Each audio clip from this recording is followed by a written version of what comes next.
안녕하세요. 단국대학교 일본연구소 HK 플러스 사업단 향기인 인문학센터의 용인 인문학 특강을 맡은 경기문화재단 전문위원 윤여빈입니다. 먼저 향교와 서원을 정의하면 향교와 서원은 선현을 배양하고 유생들을 가르치던 조선시대의 지방교육기관입니다. 향교는 조선시대 유학을 교육하기 위해 국가가 설립한 관학기관이지만 반면에 서원은 사림에 의해 설립된 사립자치운영기구였습니다. 네. 제가 찍은 사진인데요. 성균관에서 석전을 하는 모습입니다. 앞에는 8일무가 추워지고 헌가 제관들이 제사를 지내려고 준비를 하고 있는 장면입니다.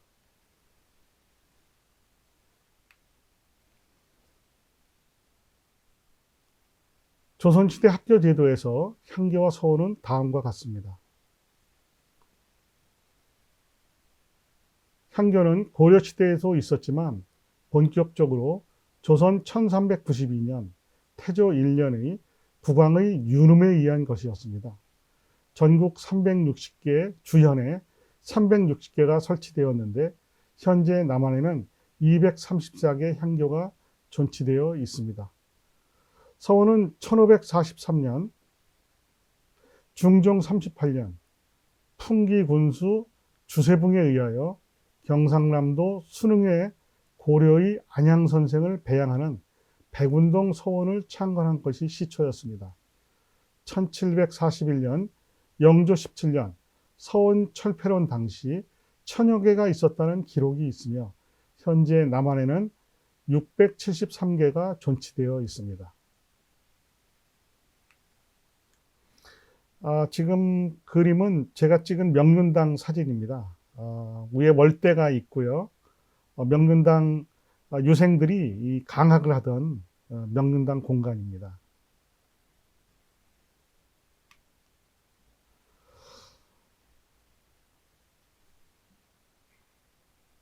그러면 향교의 현황에 대해 자세히 알아보겠습니다. 향교는 지방 문묘입니다. 조선시대의 지방교육기관으로서 향교는 성균관의 하급 관학입니다. 대성전, 명륜당 및 중국, 조선의 선현을 제사하는 동무, 서무와 동제 서재가 있습니다. 1894년 고종 31년 과거제도가 폐지되면서 이름만 남아 지금 석전 기능만 남아 있습니다. 조선시대 태조는 즉위 원년 1392년 각 도의 안찰사에게 명하여 학교의 흥패로 그 지역 수령의 능력을 가늠하는 제도를 수립하고 향교 설치를 강조하였습니다. 지방에 관학이 설치된 것은 고려 1727년 인종 5년에 인종이 여러 주에 학교를 세우도록 조서를 내렸다는 기록이 있습니다. 1398년 태조 7년 숭교방에 성균관을 준봉하였고 성균관과 병행할 지방교육기구로 향교의 설치를 재차 촉구하였습니다. 향교생의 정원은 부, 대도호부, 목에 50명, 도호부에 40명, 군에 30명, 현에 15명을 배당하였습니다. 그리고 교수관으로는 종육품 교수와 종구품 훈도를 두어 담당하게 하였습니다. 요 대도호부와 목 50명, 도호부에 40명, 군에 30명, 현에 15명을 배당했다고 하는데 교수관으로는 교수와 훈도를 두었습니다. 그러면 수업을 어떻게 했느냐? 수업은 교수들과 질의응답을 통한 강의였습니다. 이 향교에서의 교육은 자수자득이었습니다. 스스로 노력해서 스스로 얻는다고 하는 그런 가르침에 충실한 것이죠. 그래서 입학은 1년, 1년으로 하고 그 아침과 저녁을 제공하는데 그것을 아침에 원을 그려서 동그란 원을 그려서 반점, 저녁 식사를 제공하면 저녁 식사를 먹고 나서 원점이 돼서 그 원의 검은 점이 칠해져야 원점이 되고 이것이 300점 이상이 돼야지 졸업을 하게 되는 것입니다. 보통 졸업이 1년, 입학과 졸업은 1년 정도에 걸쳐서 이루어졌다고 보시면 되고요.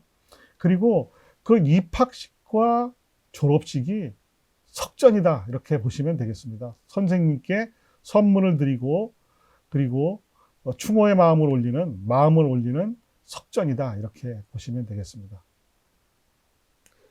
전국의 향교가 360개가 있었는데 이는 천하를 360도로 나누고 지방 관청을 설치하였습니다. 1관청에 1향교 제도를 두었기에 전국에 360대의 향교가 설치된 것입니다. 여기에 대해서 좀 부연 설명을 드리겠습니다. 전국의 향교를 360으로 나눴다는 것은 원이 360개입니다. 그 다음에 연수가 360으로 나누게 된 것입니다. 연수. 1년이 360일로 되었죠. 지금 365일이지만 옛날에 음력으로는 360이었습니다. 그래서 군현을 나눈 방식은 국가의 하루치 조세를 담당하게끔 되어 있습니다. 군현이. 그래서 이 물산이 풍부한 데는 적게 배정을 하고 물산이 부족한 것은 넓게 배정을 하게 됩니다. 그래서 이 360개로 나누게 되고 이 360개의 군현에 이 향교를 설치하게 되는 것입니다. 교육기관, 관청과 교육기관을 설치하게 돼서 풍속을 교화하는 것이 바로 향교가 되는 것입니다. 그렇게 해서 지금 남한의 향교 수는 234개가 남아 있고요.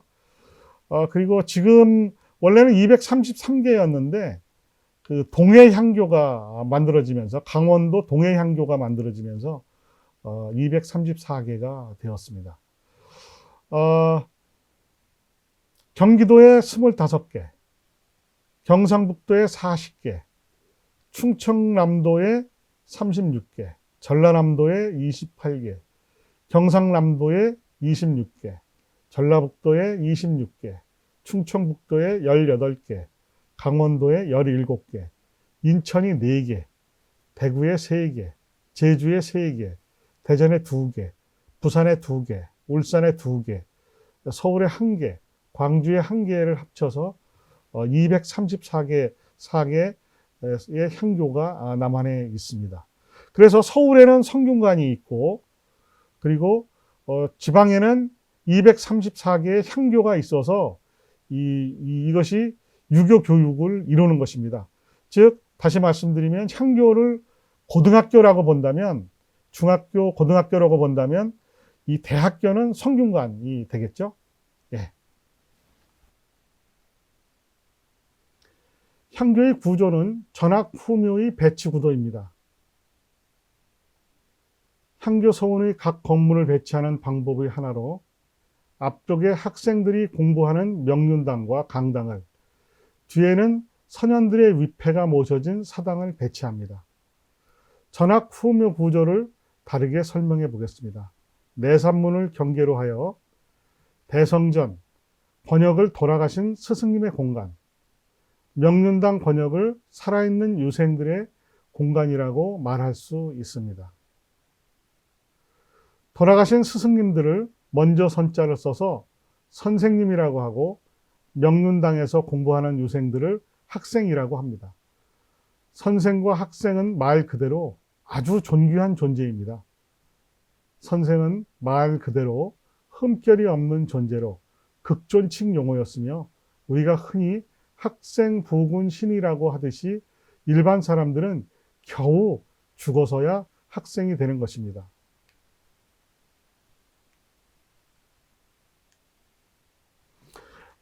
향교의 구조를 다시 한번 살펴보겠습니다. 요게 내산문입니다.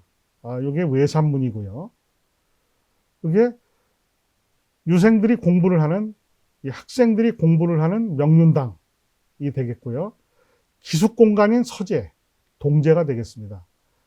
그리고 대성전에는 위패가 모셔져 있고, 이 서무와 동무와 서무에도 위패가 모셔져 있는데, 이것이 이 1949년 유림총회 결의에 의해서 위패가 매한이 됩니다. 그래서 동무와 서무에는 현재 위패가 없고 대성전에만 위패가 모셔져 있게 되는 것입니다.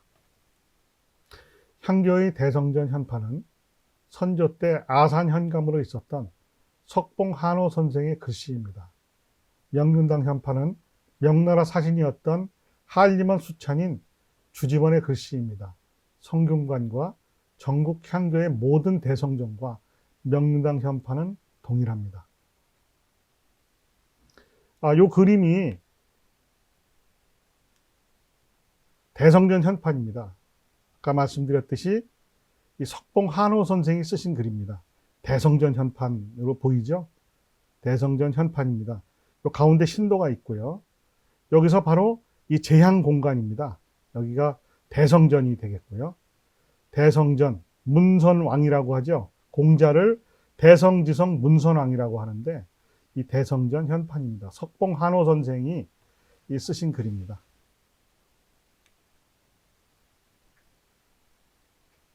이 명륜당 현판입니다.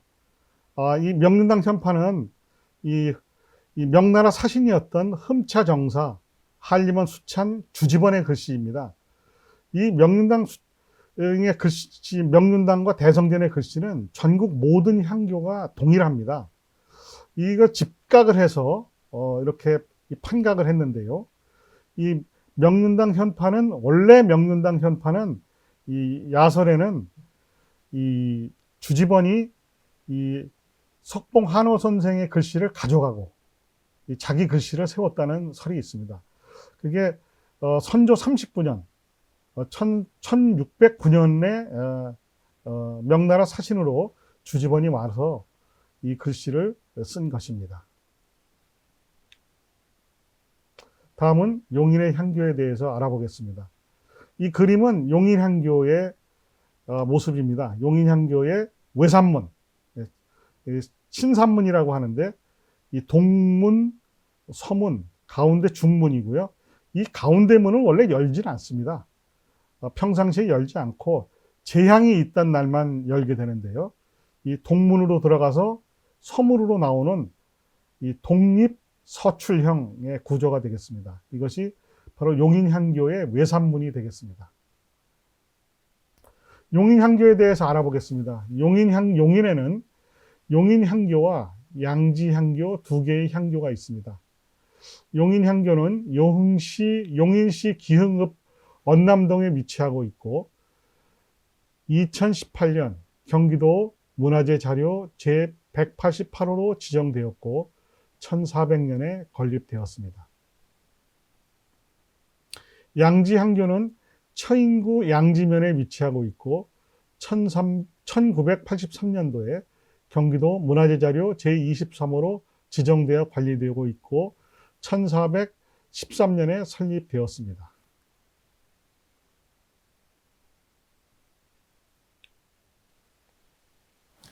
다음은 용인향교에 대해 좀 더 알아보겠습니다.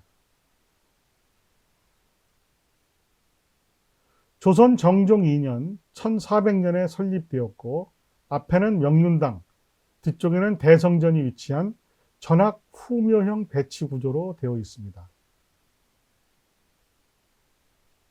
용인향교는 공자님을 비롯한 사성과 송조 이현인, 정자와 주자, 우리나라의 동방 18연의 위패를 봉안하고 있습니다. 매년 음력 2월, 8월 상정일 석전을 봉행하고 매월 초하루 보름에 분향의식을 진행합니다.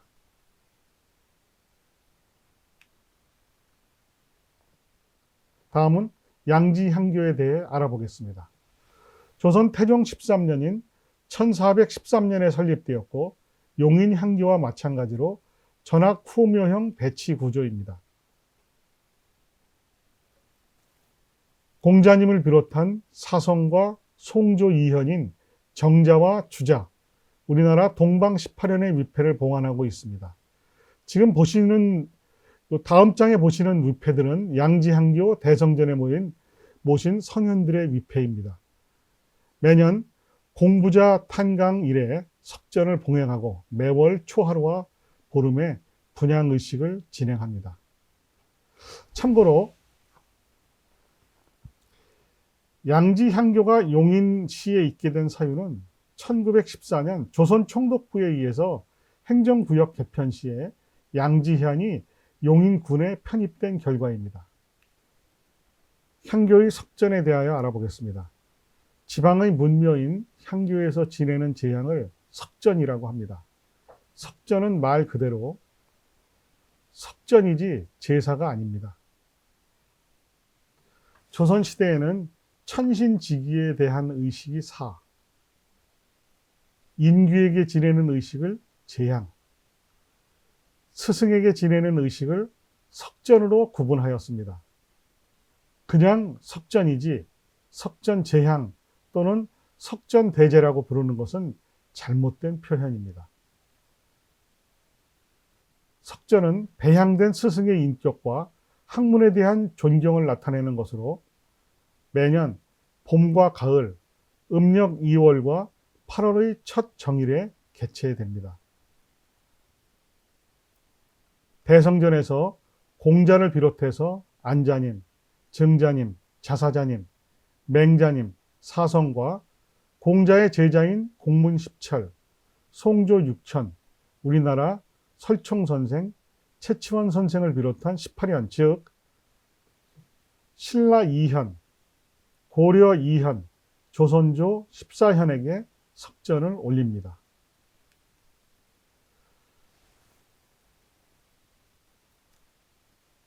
석전의 절차는 다음과 같습니다. 전패례는 초헌관이 신입전에 패백을 올리는 의식입니다. 초헌례는 헌관이 신입전에 첫 술잔을 올리고 대축이 축문을 읽는 의식입니다. 아헌례는 아헌관이 신입전에 두 번째 술잔을 올리는 의식입니다. 종헌례는 종헌관이 신입전에 세 번째 술잔을 올리는 의식입니다.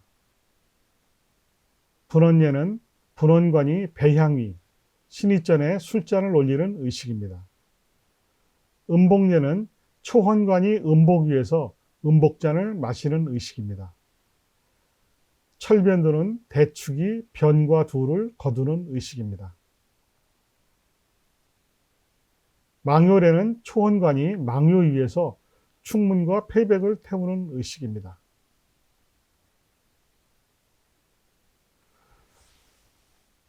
절차를 말씀드렸습니다만 석전은 나름대로의 중요한 특징이 있습니다. 전패례라고 하는 특이한 의식입니다. 패백을 올리는 순서입니다. 패백은 즉 선물입니다. 선물로 신모시를 올리는데 신모시 같은 순결한 우리들의 마음을 선생님께 선물로 드린다는 의미를 가지고 있습니다.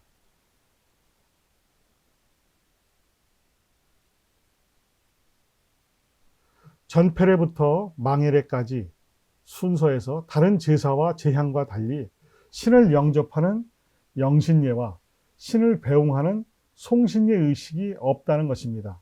다시 말씀드리면 석전은 말 그대로 살아계신 스승님을 모시는 의식이라고 할 수 있겠습니다.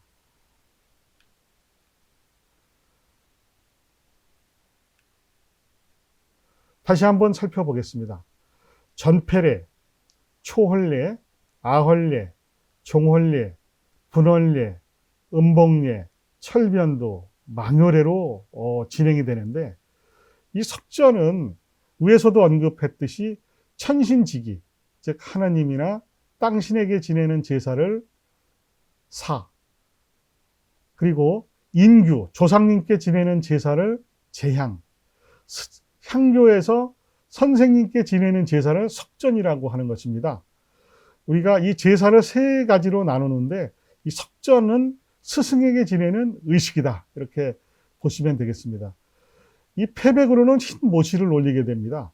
초헌관이 신입전에 신모시를 올리고, 초헌관이 첫 번째 잔을 순을 올리고, 아헌관이 두 번째 잔을 올리고, 종헌관이 세 번째 잔을 올리고, 분헌관이 동정향과 서정향 분헌관이 이 분헌예를 행하게 됩니다. 음복예는 초헌관이 음복 위에서 음복잔을 받들고, 철변도는 대축이 변과 뒤를 거두는 의식이 되겠습니다. 망렬에는 말 그대로 헌관이 망묘 위에서 충문과 패백을 태우는 의식이 되겠습니다.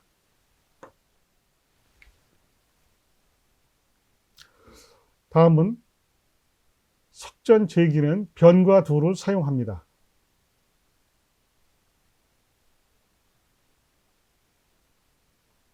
변은 대나무로 만든 제기로 마른 제수를 담고, 두는 밤나무로 만든 제기로 젖은 제수를 담습니다. 이 변과 두를 각각 8개를 사용해서 향교 석전의 규격을 8변 8두라고 하는 것입니다. 성균관은 10변 10두였다가 대한제국 성립 이후 우리나라도 천자국이라고 하여 대한예전 규격에 의하여 12변 12두를 사용하고 있습니다. 이 변과 두를 자세히 살펴보겠습니다. 이것은 대나무로 만든 제기입니다. 말씀드렸듯이 마른 제수, 육포라든가 은행이라든가 밤, 대추 등을 놓고, 여기에는 젖은 이 정육, 고기라든가 나물류를 넣게 됩니다. 이 변은 요새는 담양에서부터 전라남도 담양군에서만 생산이 되고 있고요. 요 두는 밤나무로만 제작하게 되어 있습니다. 이 밤나무, 아주 깊은 산속에 있는 밤나무로 제작하게 되어 있습니다. 변과 두.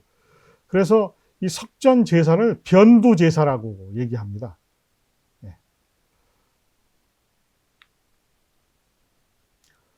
석전 제수를 말씀드리겠습니다.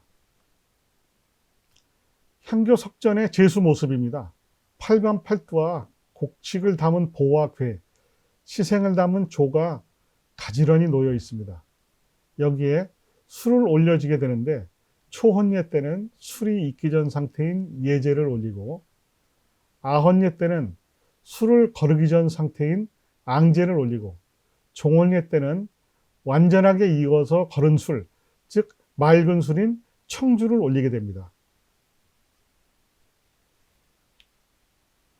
이 제수 그림을 살펴보겠습니다. 여기에 두가 있죠. 두가 젖은 제수, 미나리도 있고요. 여기 도라지도 있고 그렇습니다. 요거는 변이 되겠습니다. 좌변 우두라고 그러죠. 좌측에 변이 있고 우측에 두가 있는 좌변 우두라고 하는데, 여기 8개가 놓여지게 됩니다. 밤, 대추, 소금이 놓여 있죠. 그 다음에 이것은 패백을 놓는 조가 되겠고요. 여기는 보와 괴, 곡식을 놓게 됩니다. 곡식을 4가지를 놓게 되고요. 여기는 바로 위패, 신의가 되겠습니다. 이게 안자님, 이고요. 요게 자사자님 신의로 보입니다. 이것이 바로 향로가 있는 그 향안이고요. 이것이 바로 제상의 원형입니다.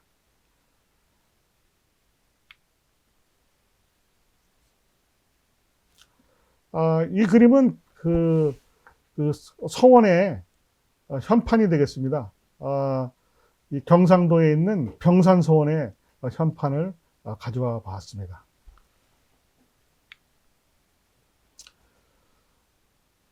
다음은 서원에 대해 알아보겠습니다.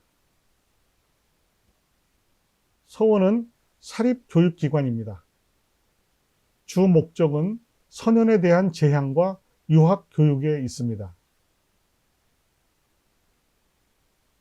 서원은 주로 한적하고 산수가 아름다운 곳에 위치하여 학문과 수양에 적합하며, 관학에 비해 까다로운 학령의 규제를 덜 받고 자유로운 가운데 학문과 수양 활동을 할 수 있는 장점이 있습니다.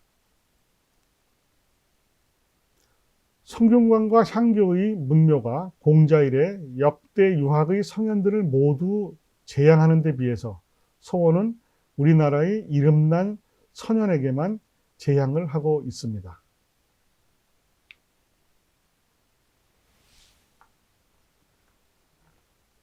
다음은 서원의 현황에 대해 말씀드리겠습니다. 조선시대 풍기군수 주세붕이 조선 중종 38년 1543년에 안양선생의 학덕을 기리기 위해 세운 백운동 서원, 즉 현재 영주 소수서원이 시초가 되겠습니다. 서원 수는 대략 전국에 1000여 개가 있었다고 하며 현재 남한의 서원 수는 위에서 말씀드린 바와 같이 673개소입니다. 경상북도가 가장 많은 258개이고요. 전북이 117개, 전남이 73개, 충북이 54개, 충남이 52개, 경기가 37개, 대구가 23개, 강원이 17개, 경남이 14개, 울산이 10개, 서울이 4개, 광주 4개, 대전 4개, 제주 3개, 부산 2개, 인천 1개가 분포되어 있습니다. 용인 서원에 대해서 말씀드리겠습니다.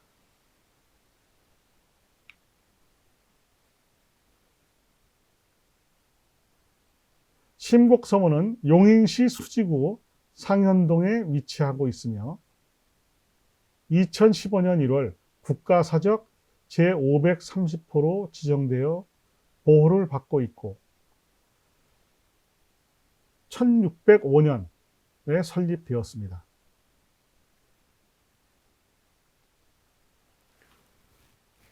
충렬서원은 처인구 모현읍에 위치하고 있으며 1972년 5월 경기도 유형문화재 제9호로 지정되어 관리되고 있으며 1576년에 설립되었습니다.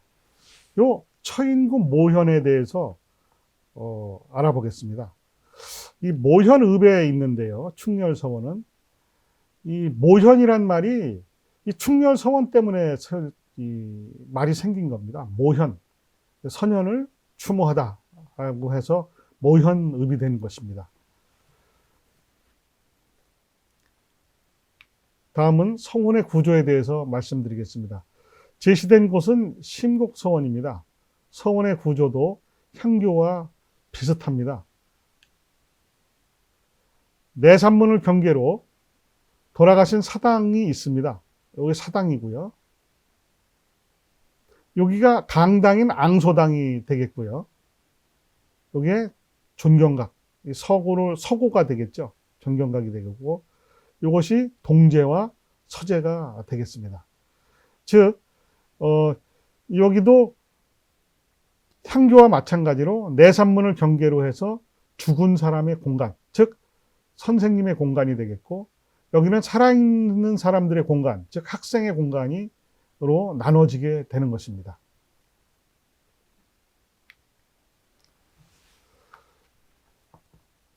다음은 심곡서원에 대해 살펴보겠습니다.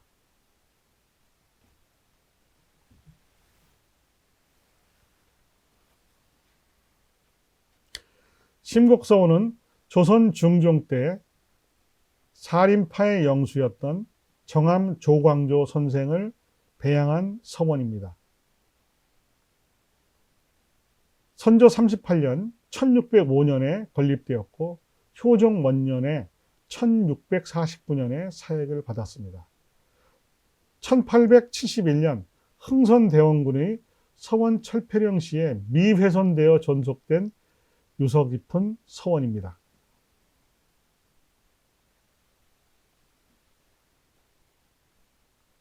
매년 춘추로 제향을 지내고 매월 초하루와 보름에 분향의식을 진행합니다.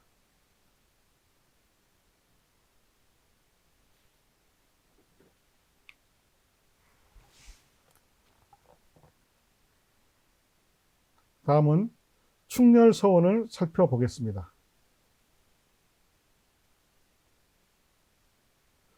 조선 후기 충신이자 성리학의 시조인 포은 정몽주 선생의 학덕과 충절을 기리기 위한 서원입니다. 1576년 문충공 정몽주를 모시기 위해 세워졌고 그해 사액을 받았습니다. 임진왜란으로 소실되어 선조 38년 1605년에 중수하여 광해군 원년 1608년에 다시 사액을 받았습니다. 고종 8년 1871년에 대원군의 서원 철폐령으로 회철되었다가 1924년에 복원되었습니다. 매년 춘추로 제향을 지내고 매월 초하루와 보름에 분향의식을 진행합니다.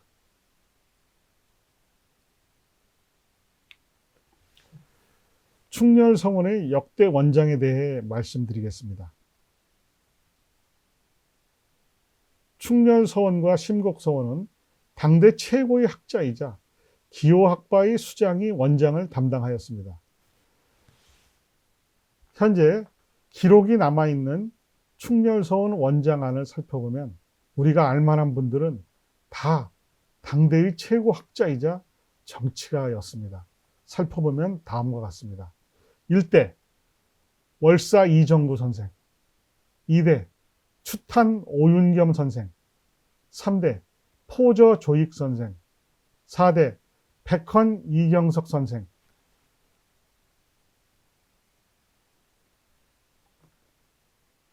12대 잠곡 김육 선생, 12대 우암 송시열 선생, 문곡 김수왕 선생, 13대 청성 김석주 선생,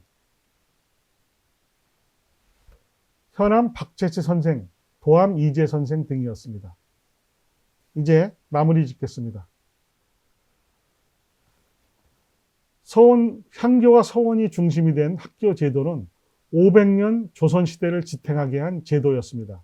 그리고 용인의 향교와 서원은 기호사림의 중심지였습니다. 임진왜란과 병자호란으로 피폐해진 사회는 왕도 정치의 염원이 더욱 강해졌습니다.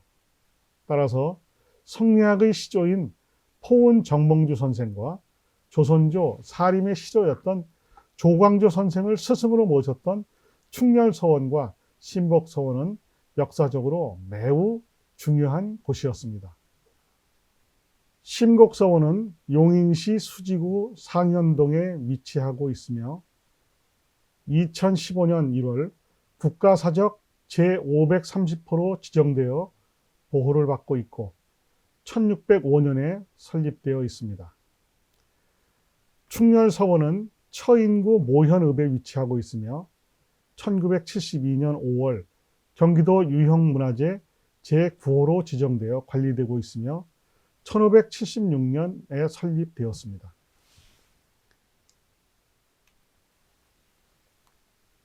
서원의 구조에 대해 말씀드리겠습니다. 제시된 곳은 신곡서원입니다. 향교의 구조와 비슷합니다. 내산문을 경계로, 돌아가신 분의 모신 사당을 중심으로 스승, 즉 선생님의 공간과 내산문 아래 앙소당이 있는 공간은 살아있는 유생, 즉 학생들의 공간으로 나누게 됩니다. 이 그림을 다시 한번 보시겠습니다.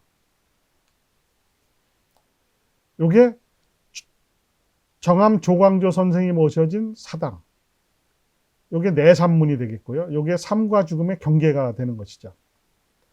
평상시에도 여기 그 매월 초하루와 보름, 그리고 이 추모 제향이 아닌 때에는 여기서는 출입을 잘 안 하는 곳입니다. 여기가 앙소당, 강당이 되겠죠.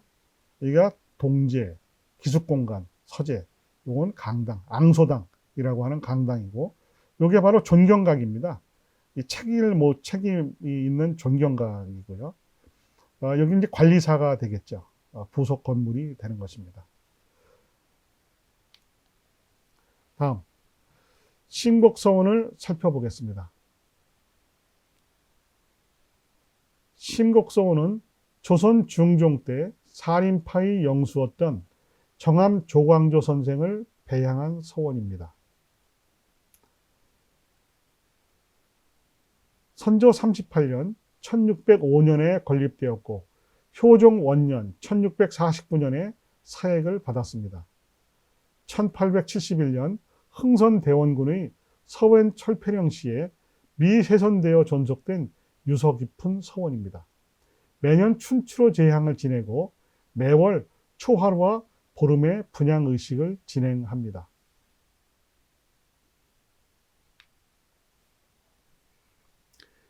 다음은 충렬서원에 대해 알아보겠습니다. 조선 후기 충신이자 성리학의 시조인 포은 정몽주 선생의 학덕과 충절을 기리기 위한 서원입니다. 1576년 문충공 정몽주를 모시기 위해 세워졌고 그해 사액을 받았습니다.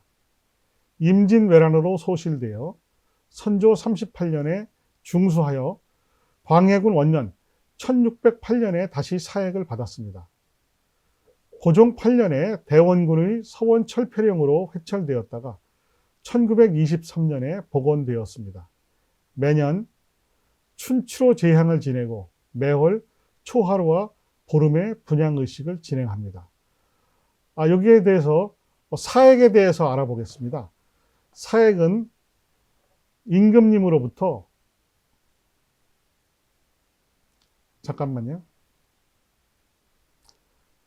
사액은 임금님으로부터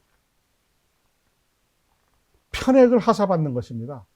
이 사액은 임금님이 이름을 짓고 임금님의 글씨로 편액을 받는데 이 편액을 이 충렬서원이라고 하는 편액을 받게 되면 여기에 노비와 그리고 이 토지가 딸려서 나옵니다. 그래서 사액을 받는 게 굉장히 중요한 것이죠. 사액을 받은 서원은 회철되지 않는 게 그 대원군 때 회철되지 않는 게 본 모습이었는데 회철된 것이 너무 많습니다. 47개만 남고 회철되었는데 이 심곡서원은 남고 충렬서원은 회철되었습니다. 좀 아쉬운데요. 네. 다음은 충렬서원의 역대 원장에 대해 말씀드리겠습니다.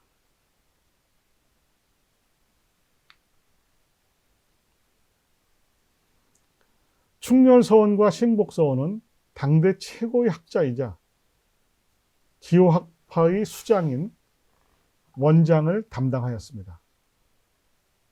현재 기록으로 남아있는 충렬서원 원자관을 살펴보면 우리가 알만한 분들이 많이 있습니다. 당대 최고의 학자이자 정치가였습니다. 살펴보면 다음과 같습니다.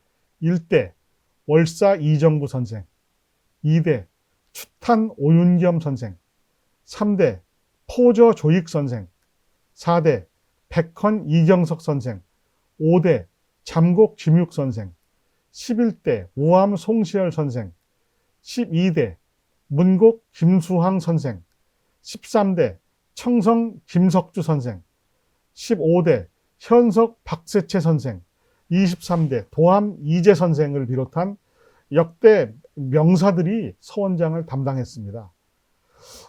제가 잠곡 김육 선생 종선으로부터 들은 얘기인데요. 이 잠곡 김육 선생이 가장 자랑스러워했던 이 직함이 뭐냐? 뭐 영의정도 지내셨지만 영의정이나 우의정이 아니라 충렬서원 원장이었다고 들었습니다. 제가 몇 년 전에 잠곡 김육 선생 종선한테 들은 얘기가 되겠습니다. 다음은 이제 마무리를 짓겠습니다.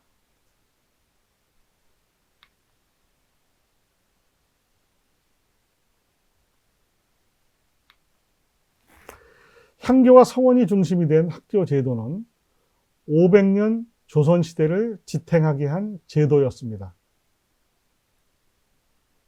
그리고 용인의 향교와 서원은 기호사림의 중심지였습니다.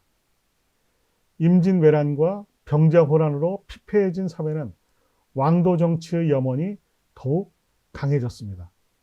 따라서 성리학의 시조인 포은 정몽주 선생과 조선조 사림의 시조였던 조광조 선생을 스승으로 모셨던 충렬서원과 심곡서원은 역사적으로 매우 중요한 곳이었습니다.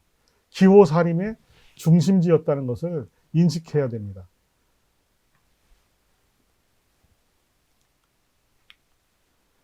마무리를 하기 전에 향교와 서원 부분, 어려운 부분을 말씀을 드렸습니다만, 여기에서 서원과 향교가 지금 문이 닫혀 있습니다. 지금 문을 활짝 열어야 됩니다.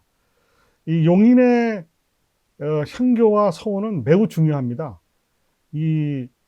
특히 가장 중요한 것은 서원 부분인데요. 이 충렬서원과 이 심곡서원이 있다는 것은 국가적으로도 너무 중요한 것인데, 지금 용인 지역에서는 잘 모르는 것 같아서 걱정이 많습니다. 솔직히 말씀드리면요. 심곡서원은 사림의 영수가 모셔져 있는 것입니다. 조광조 선생. 조광조 선생도 원래는 충렬서원에 모셔져 있었습니다. 모셔져 있다가 이 죽전이라는 곳에서 서원이 만들어졌는데, 죽전서원은 없어졌고 바로 심곡서원으로 다시 조광조 선생이 이 정몽주 선생과 함께 모셔져 있다가 충렬서원에서 이 분가를 하게 된 서원이 심곡서원이다라고 보시면 됩니다. 충렬서원에서 분가한 서원이 우리 심곡서원이다 보시면 되겠고요. 뭐 형제 같다라고 보시면 무리가 아닐까 그런 생각을 하는데요. 이 충렬서원은 우리나라 동방이학의 동방이학의 조종이라는 이 정몽주 선생을 모신 서원입니다. 그리고 심곡서원은 사림의 영수였던, 사림의 시초를 마련했던 정암 조광조 선생을 모신 것입니다. 어떻게 충청도와 경상도 서원과는 비교를 할 수가 없는 것입니다. 그런 역사적인 무게를 갖고 있는 것입니다. 이 문을 열어야 됩니다. 이 충렬서원과 이 심곡서원의 문을 활짝 제껴야 된다고 봅니다. 문을 열어서 많은 사람들이 관심을 갖고 많은 사람들이 출입을 하고 해야 서원과 향교가 발전이 되는 것이지, 문을 닫아놓고 추모하는 것은 옳지 않습니다. 제약만 지낸다고 해서 우리가 향교 서원을 보존하는 길은 아닌 것 같습니다. 그래서 우리 경기도민들도, 용인 시민들도 심곡서원과 충렬서원, 그리고 용인향교와 양지향교에 많은 관심이 있었으면 좋겠습니다. 감사합니다.